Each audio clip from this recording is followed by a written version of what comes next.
ओम शांति। सभी पवित्र देव स्वरूप दैवी स्वरूप आत्माओं को याद, प्यार और नमस्ते। आत्मा और परमात्मा, यही पढ़ाई है।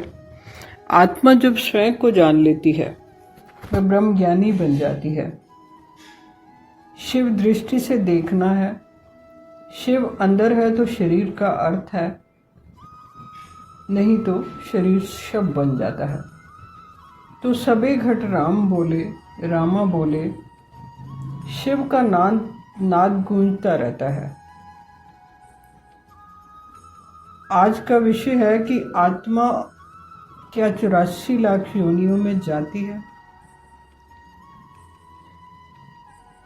प्रश्न 11 और महत्वपूर्ण है। साप्ताहिक कोर्स में दिखाया गया कि आम के बीज से आम निकलता है, मनुष्य के बीज से मनुष्य बनता है। तो आत्मा अलग अलग योनियों में कैसे जाती है? जब हमें ये पता चल गया कि मनुष्य अगले जन्म में भी मनुष्य बनता है तो चिंता मुक्त हो जाना चाहिए। फिर ये तपस्या, योग, पूजा, साधना किस लिए कर रहे हैं? जरूर भीतर से आत्मा जानती है कि दोबारा मनुष्य योनि में आने के लिए पुरुषार्थ करना पड़ेगा, ज्ञान लेना पड़ेगा। जो जो कर्म करेगा वैसा फल देगा भगवान। तो एक सूक्ष्म इंट्यूशन है कि मनुष्य को पुरुषार्थ करना ही पड़ेगा नेक्स्ट मनुष्य जन्म लेने के लिए।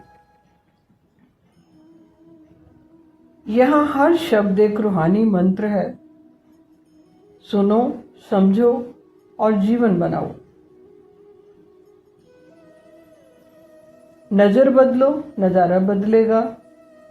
आत्मा की दृष्टि शिव दृष्टि हो जाए। शिव शिव शिव, सभी जगह शिव नजर आवे, तब कहेंगे शिव दृष्टि। विषय की ओर मुड़ते हैं। प्रकृति का बीज अपने ही प्रकार का फल देता है। आम से आम, गेहूं से गेहूं, मनुष्य के गर्भ से मनुष्य ही उत्पन्न होता है। ये डीएनए और जीव विज्ञान के नियम के अनुसार बिल्कुल सही है, कहीं गलत नहीं है। इसलिए मनुष्य योनि से जन्म लेने के लिए एक मानव बीज और गर्भ चाहिए। आत्मा तो प्रवेश करती है जब वो बालक 3 महीने का हो जाता है। आत्मा 3-3.5 महीने में प्रवेश करती है। ये सभी माताओं का अनुभव है। तो इस हिसाब से आत्मा हमेशा अपने अनुसार ही जन्म लेती है। इंसान की आत्मा इंसान में ही आती है। अब आध्यात्मिक दृष्टिकोण से इसको समझते हैं।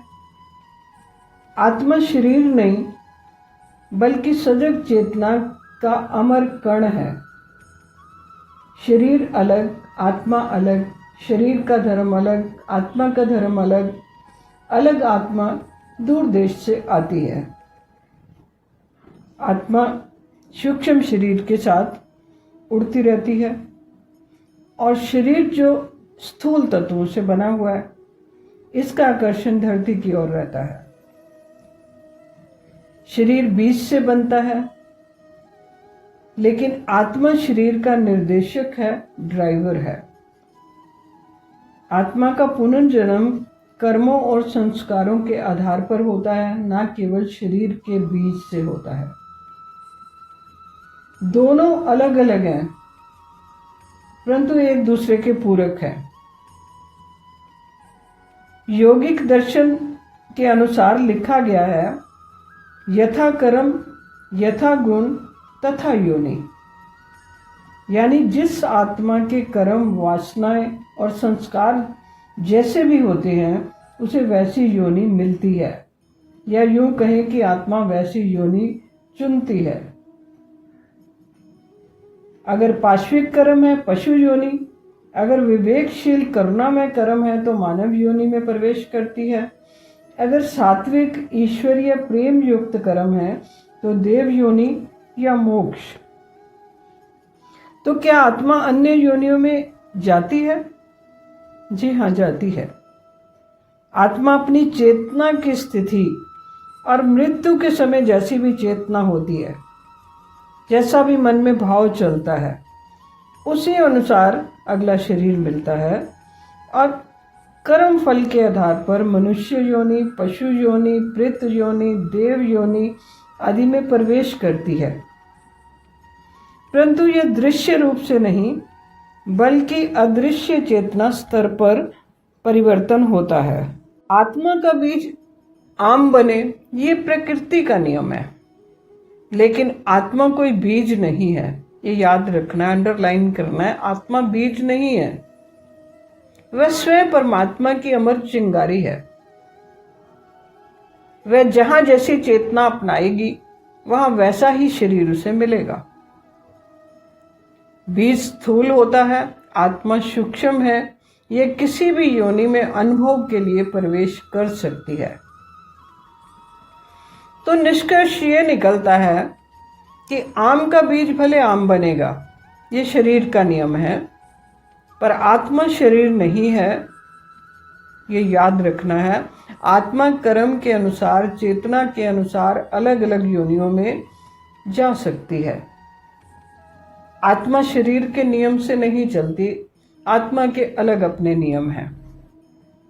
ये यात्रा आत्मा की सीख, परिपक्वता और अंततः मोक्ष की ओर होती है। अब अगर आत्मा ने मनुष्य जन्म पा भी लिया तो मनुष्य जन्म से कुछ नहीं होता जब तक कर्म और चेतना भी मनुष्यता के अनुरूप ना हो। कोई चोर बनता है, कोई ठग बनता है, कोई डाकू बनता है, कोई कूड़े में से उठा के खाना खा रहा होता है तो सभी मनुष्य। तो मनुष्य जन्म से अकेले कुछ नहीं होता। योनि शरीर की है, मेल, फीमेल, किन्नर, ये शरीर की योनियां हैं। पर दृष्टि, चेष्टा और भावनाएं यदि पशु जैसी होती हैं तो आत्मा ने पशुता को ही ओढ़ लिया। एक मनुष्य और एक बैल, दोनों एक ही रास्ते पर अगर बोझ ढो रहे हैं, अंतर केवल इतना है कि एक 4 पैर वाला है और दूसरा 2 पैर वाला, पर दोनों की दशा समान है। बोझा ढोना, थकना, चुप रह जाना। मनुष्य जन्म एक सुनहरा अवसर है सोचने का, स्वयं को जानने का, आत्मा के रूप में ईश्वर को अनुभव करने का। जागृत मनुष्य केवल खाने, ढोने, डरने और थकने तक सीमित नहीं रहता। भगवान कहते हैं, हे आत्मन, तू मनुष्य शरीर पाकर भी यदि बोझा ही ढोता रहे, तू ना बैल है ना ईश्वर है, परंतु तूने स्वयं को कर्मों की जंजीरों में जकड़ लिया। मनुष्यता शरीर से नहीं आती, बुद्धि की दिशा और आत्मा की पहचान से प्रकट होती है। उठ, पहचान, तू बोझा नहीं ढोने आया, तू स्वयं निर्भर ज्योति है, ईश्वर की संतान है। आत्मा का जन्म भले ही मानव योनि में हो, पर उसकी वृत्ति और कर्म यदि निस्तर स्तर पर है तो वह भीतर से गिर जाती है। शरीर मानव है, पर चेतना पशु की हो तो वह जन्म से नहीं कर्म से पशु बनती है। जो आत्मा इस सच्चाई को जान ले वही सच्चा मनुष्य है, मानव शरीर है, आत्मिक जागृति है, देवत्व की ओर यात्रा है। जब ये बोध जागृत हो जाए तो फिर कुछ कर्तव्य बनते हैं। मनुष्य के सच्चा धर्म क्या है, सच्चे कर्तव्य क्या है? पहला, स्वयं को जानना, मैं केवल देह नहीं, मैं आत्मा अमर हूं, अजर हूं, अविनाशी हूं। कर्म से नहीं घबराना, पर कर्म को समझदारी से करना, ये कर्तव्य है। अनावश्यक बोझा नहीं ढोना, ये जो शास्त्रों का बोझा बुद्धि में भर रखते हो, ये भी बोझा है। भय से, आलस से, मोह, इन सबको त्यागना। हर कर्म में चेतना बनाए रखना, कर्म बैल नहीं बनना, जागरूक रहना है। मैं ईश्वर की संतान हूँ, मेरा स्वभाव प्रेम और स्वतंत्रता है।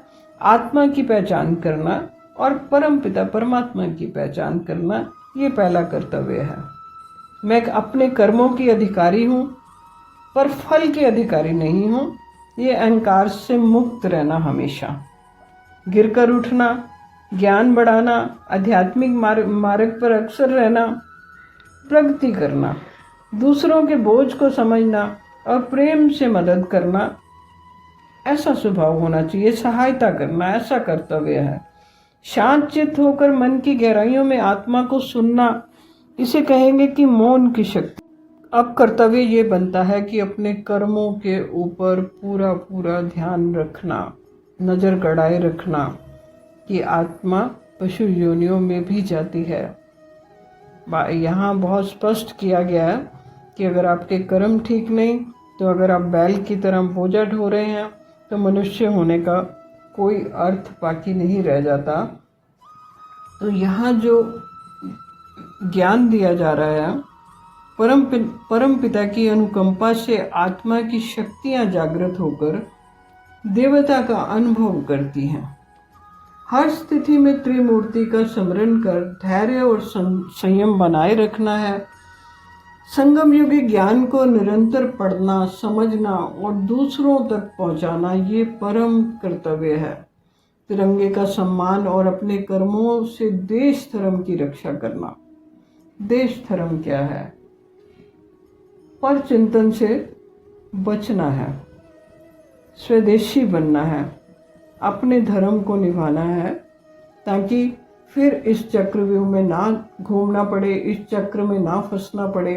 ये जो योनियों का चक्र है, इससे मुक्ति मिले। इसे कहते हैं जीते जी मुक्ति, जीवन मुक्ति। तो हर घर तिरंगा, आपके घर, आपके मन में तिरंगे का बोध हमेशा जगा रहे। ये वरदान है, ये दुआएं हैं। तो आज इतना ही करते हैं। ओम शांति।